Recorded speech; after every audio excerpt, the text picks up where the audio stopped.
What's going on, guys? In this video we are going to see how to find out whether two functions are linearly dependent or independent. Here the question is asking which of the following is linearly independent on negative infinity to positive infinity.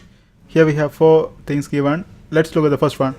Here y1 is equal to sine 2t and y2 is equal to cos t sine t, and whenever we have sine 2t we can expand this one as y1 is equal to 2 times sine t cos t.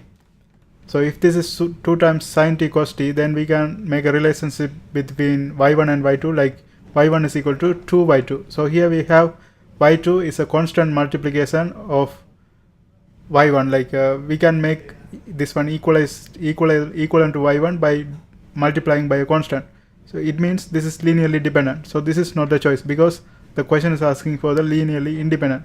Now let's look at the second one. The second one is y1 is equal to t cube minus 8t and y2 is equal to 4t cube minus 32t.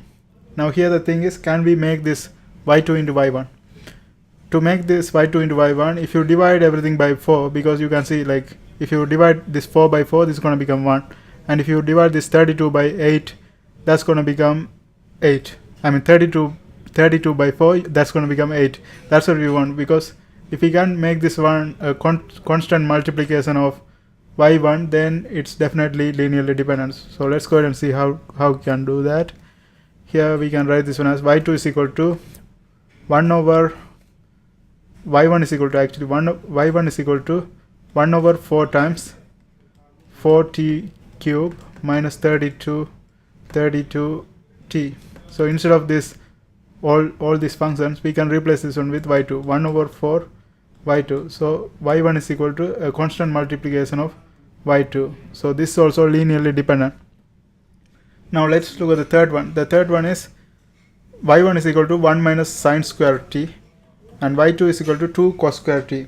And if you remember, 1 minus sine square t is equivalent to cos square t. So let's write with a different color. y1, instead of 1 minus sine square t, we can write this one as cos square t.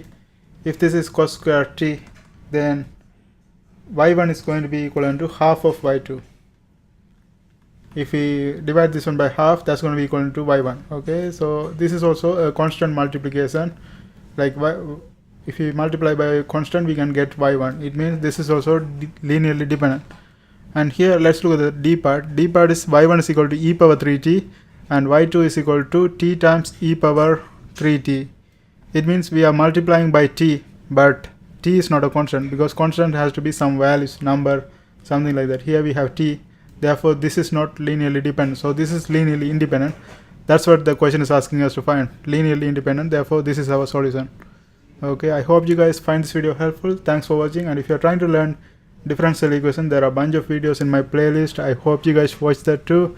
And don't forget to subscribe. See you next time.